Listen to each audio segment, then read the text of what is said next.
Assalamualaikum warahmatullahi wabarakatuh. Perkenalkan, saya Febriani Dwi Astuti, bertindak sebagai penasihat hukum dari terdakwa Ayam berdasarkan surat kuasa khusus yang diberikan kepada saya dengan nomor 05-PH-10-2025. Pada kesempatan ini saya akan mensimulasikan proses pembelaan klien saya, Ayam, yang didakwa melakukan tindak pidana pembunuhan terhadap rekannya, almarhum Bebek.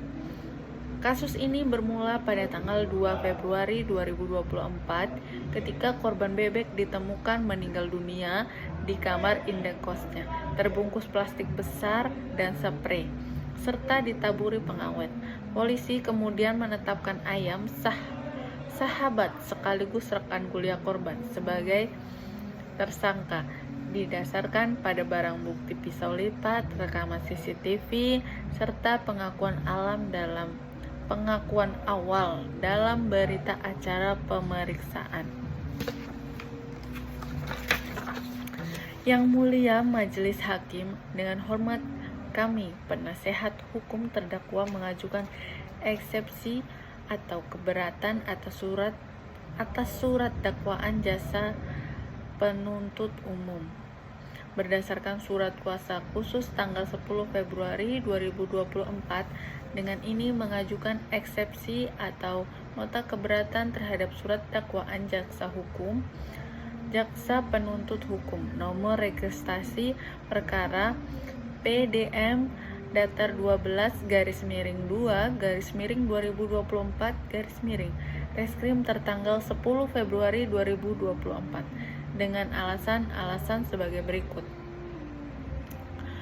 Dasar eksepsi. A. Keberatan formil. 1. Surat dakwaan kabur bahwa jaksa penuntut umum dalam dakwaan ke-1 menyebutkan terhadap didakwa melanggar pasal 340 KUHP tentang pembunuhan yang direncanakan terlebih dahulu.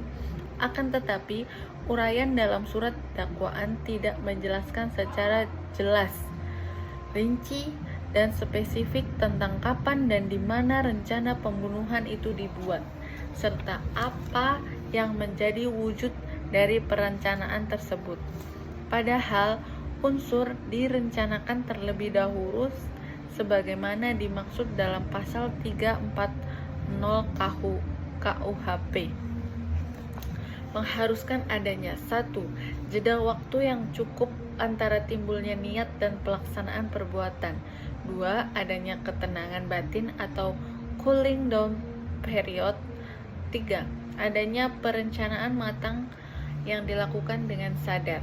Dalam uraian dakwaan disebutkan bahwa terdakwa menyimpan pisau lipat di dalam jok motor, lalu membawa ke kos korban dan langsung menikam korban.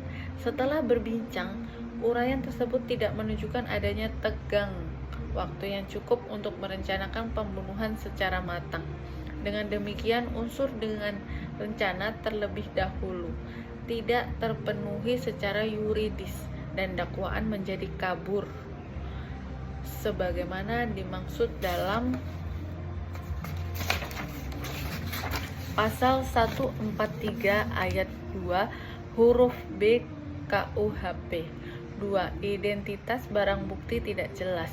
Jaksa penuntut umum juga mencantumkan barang bukti berupa pisau lipat, laptop, dompet, dan ponsel. Namun dalam uraian dakwaan tidak dijelaskan secara terpisah apakah tindakan pengambilan barang-barang tersebut merupakan tindak pidana tersendiri (pencurian) atau sekedar akibat dari pembunuhan. Hal ini menimbulkan ketidakjelasan apakah dakwaan kedua pasal 365 ayat 3 KUHP berdiri sendiri atau merupakan perbuatan lanjutan dari tindak pidana pembunuhan. Akibatnya, surat dakwaan tidak memenuhi asas cermat, jelas, dan lengkap. B. Keberatan material. 1.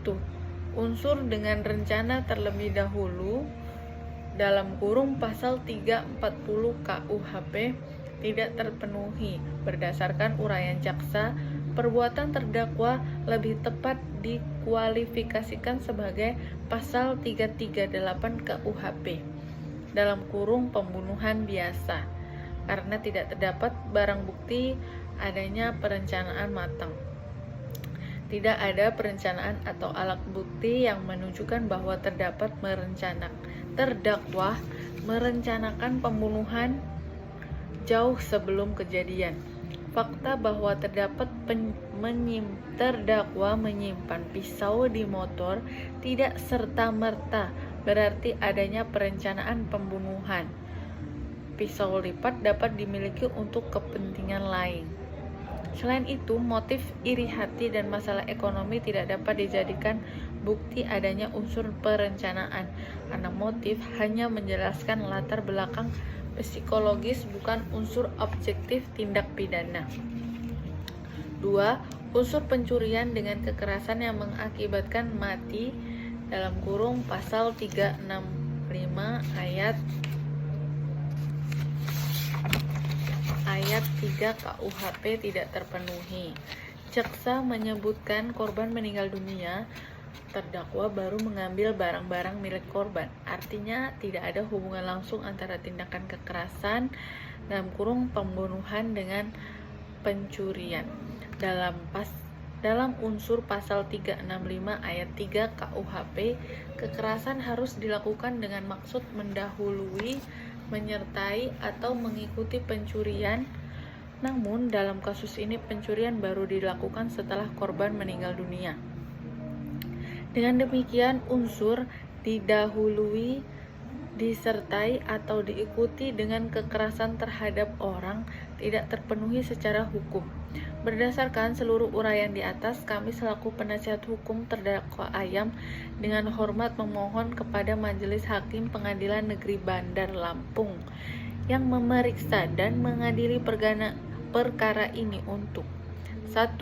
Menerima dan mengabulkan eksepsi terdakwa atau penasehat hukum terdakwa untuk seluruhnya.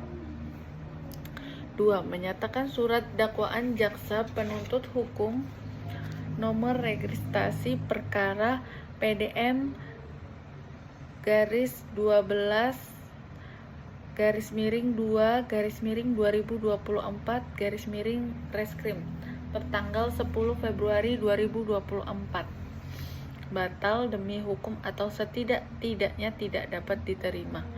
3. Memerintahkan jaksa penuntut umum untuk menyusun kembali surat dakwaan yang jelas, cermat, dan lengkap. 4. Membebankan biaya perkara kepada negara. Demikian eksepsi ini diajukan atas perhatian dan kebijaksanaan Majelis Hakim yang mulia, kami ucapkan terima kasih.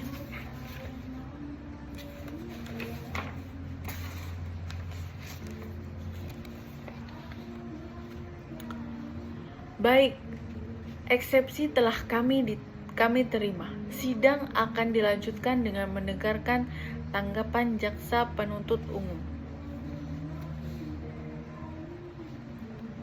Kami menolak seluruh eksepsi penasihat hukum. Surat dakwaan telah disusun sah dan lengkap. Unsur perencanaan merupakan ranah pembuktian, bukan keberatan formil.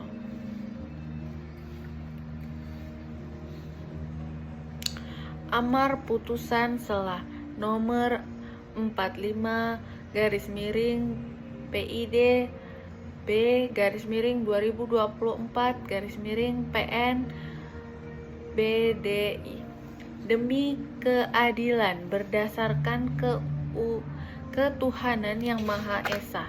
Pengadilan Negeri Bandar Lampung yang memeriksa dan mengadili perkara pidana pada tingkat pertama telah menjatuhkan putusan sela dalam perkara pidana atas nama terdakwa, nama Ayam, tempat tanggal lahir Lampung 12 Januari 2001, umur 23 tahun, jenis kelamin laki-laki, pekerjaan mahasiswa Universitas Bumi, Prodi bahasa Sanskerta. Alamat Jalan Melati nomor 45 Bandar Lampung. Terdakwa ditahan berdasarkan surat perintah penahanan nomor SP HAN garis miring 45 garis miring 2 garis miring 2024 Reskrim.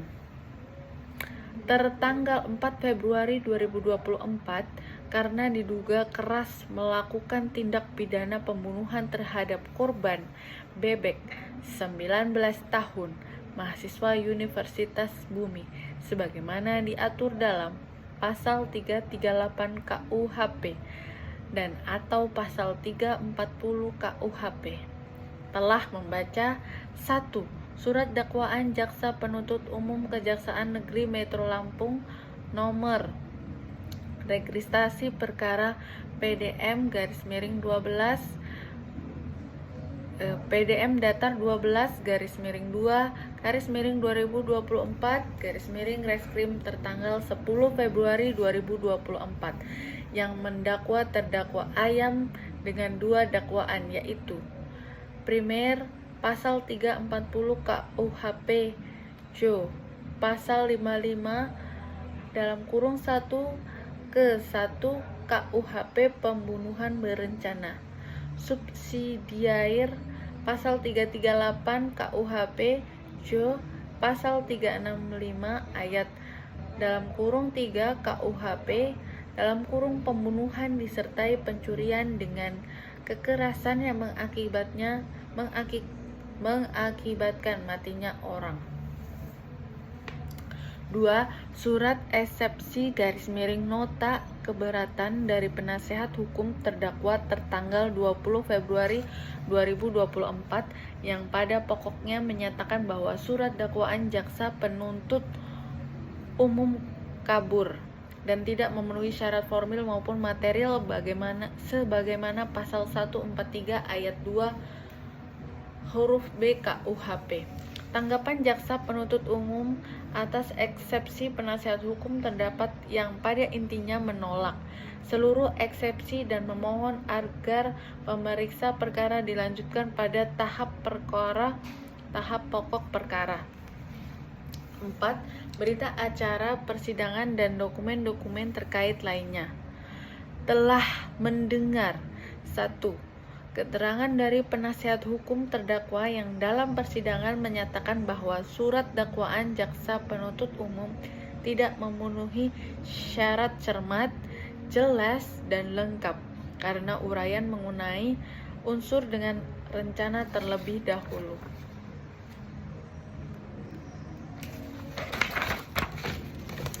Dalam Pasal 340 KUHP tidak dijabarkan secara konkret serta tidak dijelaskan secara tegas berhubungan antara pembunuhan dan pencurian sebagaimana disebut dalam pasal 365 ayat 3 KUHP.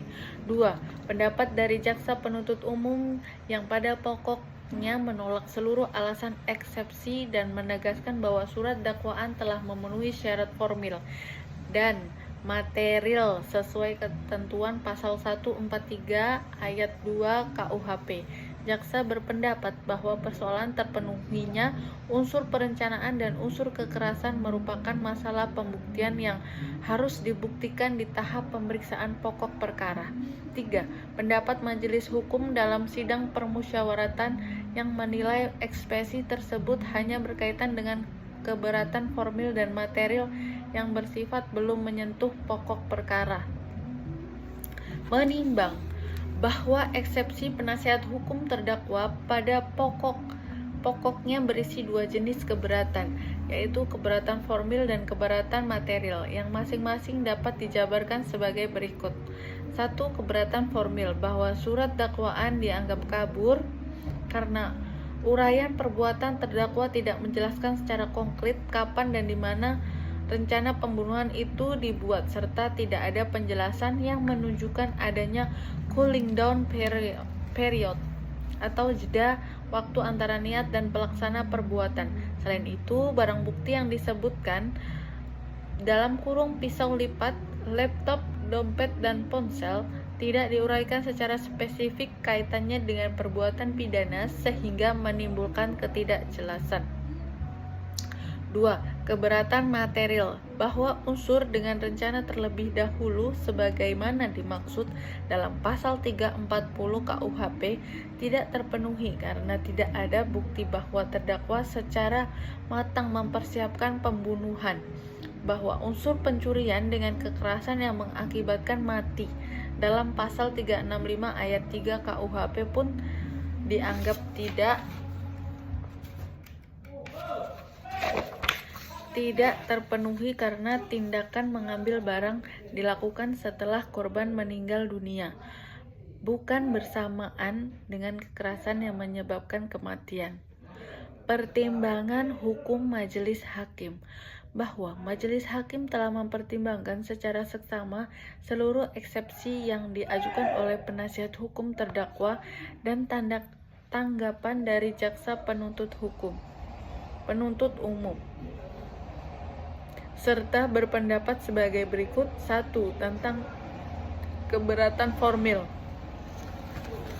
Majelis berpendapat bahwa surat dakwaan jaksa penuntut umum telah memenuhi syarat formil dan material sebagaimana diatur dalam pasal 143 ayat 2 huruf A dan B KUHP. Karena telah memuat identitas lengkap terdakwa, waktu dan tempat kejadian, uraian perbuatan, alat bukti, serta pasal yang dilanggar. Adapun mengenai unsur dengan rencana terlebih dahulu, majelis berpendapat bahwa hal itu merupakan bagian dari pembuktian yang akan diuji dalam pemeriksaan pokok perkara dengan mempertimbangkan alat bukti dan keterangan saksi. 2. Tentang barang bukti, bahwa barang bukti berupa pisau lipat, laptop, dompet, dan ponsel telah disebutkan dengan jelas dalam dakwaan dan dijelaskan keterkaitannya dengan tindak pidana yang terjadi. Oleh karenanya, keberatan penasihat hukum mengenai ketidakjelasan barang bukti tidak beralasan menurut hukum. 3. Keberatan material, bahwa dalil mengenai tidak terpenuhi unsur perencanaan pasal 340 KUHP dan pencurian dengan kekerasan pasal 365 ayat 3 KUHP adalah permasalahan substansi atau pokok perkara, bukan permasalahan formil dakwaan. Hal ini baru dapat dipertimbangkan setelah dilakukan pemeriksaan terhadap alat bukti, saksi-saksi, dan barang bukti dalam persidangan. 4. Tentang asas cermat, jelas, dan lengkap. Majelis menilai bahwa jaksa penuntut umum telah menyusun surat dakwaan berdasarkan hasil penyidikan yang sah dan memperhatikan asas cermat karena menguraikan unsur dan perbuatan secara sistematis, jelas, karena memuat waktu, tempat, dan cara perbuatan, dan lengkap karena memuat dua alternatif dakwaan. Oleh sebab itu, majelis berpendapat bahwa dakwaan tidak dapat dinyatakan batal demi hukum. Menimbang lebih lanjut, bahwa berdasarkan seluruh pertimbangan tersebut, majelis hakim berpendapat bahwa eksepsi atau nota keberatan penasihat hukum terdakwa tidak beralasan menurut hukum, dan oleh karena itu haruslah ditolak seluruhnya. Selanjutnya, untuk menjamin proses peradilan yang cepat dan adil, pemeriksaan perkara pidana perlu dilanjutkan ke tahap pemeriksaan pokok perkara agar dapat dinilai kebenaran material dari dakwaan jaksa penuntut hukum.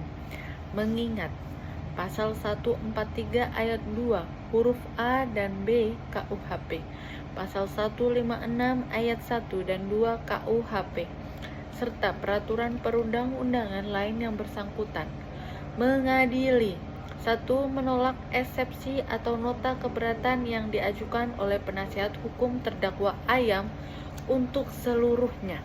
2. Menyatakan bahwa surat dakwaan jaksa penuntut hukum nomor registrasi perkara PDM datar 12/2/2024 Reskrim tertanggal 10 Februari 2024 telah disusun secara sah, memenuhi syarat formil dan material, sebagaimana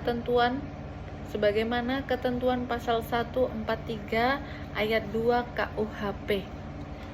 3. Menetapkan agar pemeriksaan perkara pidana atas nama terdakwa Ayam dilanjutkan dengan pemeriksaan pokok perkara. 4. Memerintahkan kepada jaksa penuntut umum untuk menghadirkan saksi-saksi dan alat bukti yang diperlukan dalam sidang berikut. 5. Membebankan biaya perkara yang timbul akibat eksepsi ini kepada negara. Demikian diputuskan dalam musyawarah Majelis Hakim Pengadilan Negeri Bandar Lampung pada hari Kamis tanggal 22 Februari 2024 oleh Majelis Hakim yang terdiri dari Nur Wahyuni SH MH selalu Hakim Ketua dan Muhammad Arya SH MH selaku Hakim Anggota, serta diucapkan dalam persidangan yang terbuka untuk umum pada hari itu juga dengan dihadiri oleh jaksa penuntut umum, terdakwa dan penasehat hukumnya.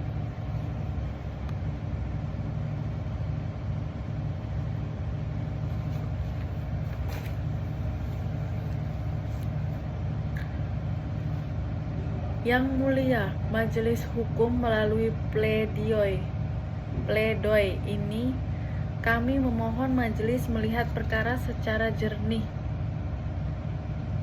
Kepada yang terhormat Majelis Hakim Pengadilan Negeri Bandar Lampung di Bandar Lampung yang bertanda tangan di bawah ini: 1. Nama Febriani Dwi Astuti. 2. Pekerjaan advokat atau penasehat hukum. 3. Alamat Jalan Bandar Lampung nomor 23. Bertindak untuk dan atas nama sebagai penasehat hukum dari 1. Nama lengkap Ayam. 2. Tempat tanggal lahir Lampung 12 Januari 2001. Umur 23 tahun. Pekerjaan mahasiswa Universitas Bumi. 5. Alamat Jalan Melati nomor 45 Bandar Lampung. Yang Mulia Majelis Hakim, dalam persidangan tersebut jaksa penuntut hukum telah membacakan surat tuntutan yang menuntut klien kami dengan pidana penjara 20 tahun berdasarkan dakwaan primair pasal 340 KUHP dan subsidiar pasal 338 KUHP. Melalui nota pembelaan ini kami memohon agar majelis hakim menilai secara jernih fakta-fakta persidangan, kedudukan hukum klien kami, serta prinsip keadilan yang menjadi dasar hukum pidana. 3. Tanggapan atas dakwaan dan tuntutan jaksa. 1. Unsur pasal 340 KUHP tidak terpenuhi. Jaksa menganggap seluruh pasal 340 telah terbukti, namun pembacaan kami terhadap seluruh fakta persidangan menunjukkan sebaliknya. A. Unsur dengan rencana terlebih dahulu tidak terpenuhi. Unsur ini merupakan inti pembunuhan berencana dan membuat jurisprudensi MA harus dibuktikan dengan adanya waktu cukup bagi pelaku untuk menimbang secara tenang sebelum melakukan perbuatan. Namun berdasarkan fakta-fakta persidangan, 1. Tidak ada bukti bahwa klien kami menyusun rencana sistematis atau matang. 2. Membawa pisau lipat tidak otomatis merupakan alat pembuktian perencanaan, apalagi pisau tersebut adalah barang yang memang sudah lama dibawa klien kami dalam aktivitas sehari-hari. 3. Percakapan dalam interaksi klien dengan sebelum peristiwa berlangsung menunjukkan situasi alami, spontan, dan tidak menggambarkan rencana pembunuhan yang dirancang sejak awal. 4. Aksi penusukan dilakukan seketika saat klien terpancing emosi oleh konflik personal antara dirinya dengan korban, bukan dilakukan dalam keadaan tenang sebagaimana mensyaratkan unsur perencanaan. Karena itu, unsur rencana terlebih dahulu tidak terpenuhi secara sah dan meyakinkan. B. Motif pribadi tidak sama dengan perencanaan.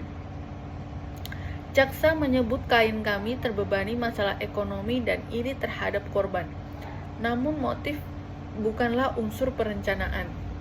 Motif hanya menjelaskan mengapa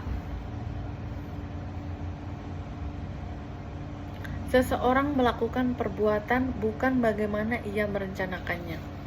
Dengan demikian, motif ekonomi dan kecemburuan tidak dapat dijadikan pembuktian unsur pasal 340. C. Tidak ada jeda waktu yang cukup. Cooling down time. Perencanaan harus menunjukkan adanya tenggang waktu bagi pelaku untuk berpikir, menimbang, dan memutuskan secara sadar. Fakta di persidangan menunjukkan peristiwa terjadi dalam suasana emosional, tidak didahului oleh rencana matang, dan tidak ada jeda waktu yang menunjukkan klien berada dalam keadaan berpikir jernih. 2. Perbuatan lebih tepat dikualifikasikan sebagai 338 KUHP berangkat dari uraian di atas. 1.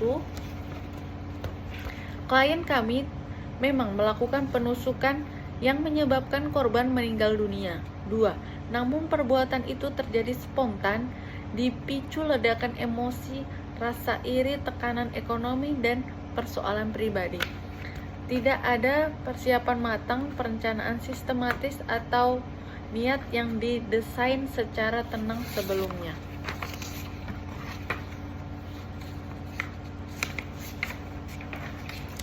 Karena itu, perbuatan lebih memenuhi unsur 338 KUHP pembunuhan biasa ketimbang pasal 340.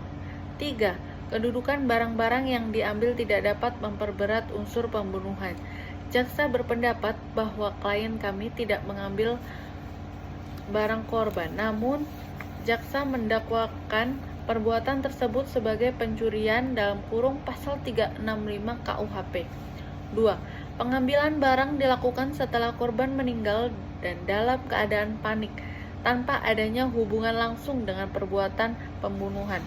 3. Jika jaksa sendiri tidak mengkualifikasikan perbuatan tersebut sebagai pencurian, maka tidak dapat dijadikan unsur pemicu pemidanaan yang lebih berat. Dengan demikian, tindakan pasca kejadian tersebut tidak boleh dijadikan dasar pemberat untuk mengesahkan dakwaan pembunuhan berencana. Yang mulia, dalam memutus perkara penting bagi majelis mempertimbangkan sisi kemanusiaan. Klien kami bukan penjahat yang hidup dari kejahatan, melainkan mahasiswa muda yang sedang berada dalam tekanan psikologis dan ekonomi. Beberapa hal yang patut menjadi pertimbangan meringankan. 1. Klien kami masih sangat muda, emosinya belum stabil dan rentan mengambil keputusan salah. 2. Tidak ada niat jahat yang telah direncanakan sejak awal perbuatan terjadi spontan. 3. Klien kami menyesali perbuatannya baik di hadapan penyidik maupun dalam persidangan. 4. Klien kami belum pernah dihukum, rekam jejak sosialnya baik.